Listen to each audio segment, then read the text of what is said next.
जय महाराष्ट्र मित्रांनो, विधानसभा निवडणुकीच्या तोंडावर महायुती सरकारने आणलेल्या लाडकी बहीण योजनेच्या अंमलबजावणीमध्ये महत्त्वाची भूमिका बजावणाऱ्या अंगणवाडी सेविकाच उपेक्षित राहिल्याचे चित्र पाहावयास मिळत आहे।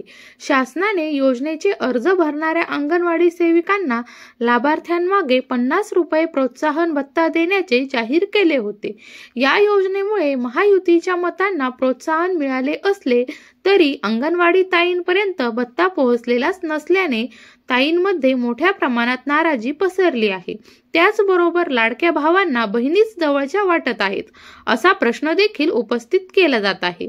तर मित्रांनो, याविषयीची सविस्तर माहिती आपण या व्हिडिओच्या माध्यमातून जाणून घेण्याचा प्रयत्न करणार आहोत। त्यामुळे व्हिडिओ नक्की शेवटपर्यंत पहा आणि आपल्या चॅनलवर पहिल्यांदाच आला असाल तर चॅनलला सबस्क्राइब करून घ्या, जेणेकरून अशाच प्रकारचे नवनवीन व्हिडिओ तुम्हाला या ठिकाणी भेटत राहतील। माजी मुख्यमंत्री एकनाथ शिंदे यांनी महाराष्ट्रात लाडक्या बहिणीच्या माध्यमातून महिन्याला 1500 रुपये देण्याची योजना जाहीर केली। ही योजना अधिक सफल व्हावी यासाठी अंगणवाडी सेविकांना याची जबाबदारी देण्यात आली। राज्यातील अंगणवाडी ताईंनी दिवस रात्र एक करून ही योजना सफल केली। लाडक्या बहिणी पाठोपाठ अंगणवाडी ताईंना देखील खुश करण्यासाठी महायुतीच्या शासनाने अंगणवाडी ताईंना प्रत्येक अर्जामागे 50 रुपये देण्याचे जाहीर केले।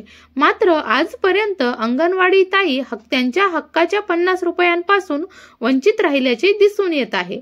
रायगड जिल्ह्याचा विचार करता 6 लाखांपेक्षा अधिक महिलांना या योजनेचा लाभ मिळू शकला, पण ज्या अंगणवाडी सेविका योजनेच्या अंमलबजावणीसाठी राबल्या त्यांच्याकडे शासनाचे दुर्लक्ष होत आहे।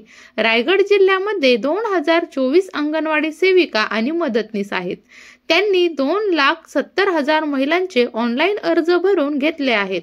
शासन निर्णयानुसार 1,35,00,000 प्रोत्साहन भत्त्याची रक्कम अपेक्षित आहे। योजनेचे अर्ज भरण्यासाठी अंगणवाडी सेविकांना सहभागी करून घेतले होते। योजनेचा जास्तीत जास्त महिलांना लाभ देता यावा हा मूळ उद्देश होता। नियमित काम सांभाळत अंगणवाडी सेविकांनी अर्ज भरून घेण्याची जबाबदारी नेटाने पार पाडली। गावागावांमध्ये जाऊन महिलांचे अर्ज भरून घेतले। अंगणवाडी सेविकांना नियमित काम करण्याबरोबरच अर्ज भरण्याचे काम दिल्याने त्यांच्यावर कामाचा ताण खूपच वाढला।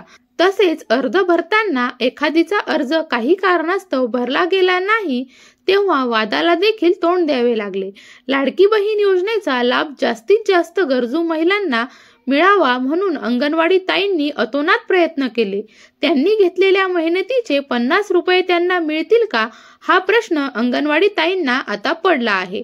तर मित्रांनो, महत्त्वपूर्ण असा व्हिडिओ होता। आवडला असेल तर लाईक करा, शेअर करा आणि आपल्या YouTube चॅनलला सबस्क्राइब करून घ्या। धन्यवाद।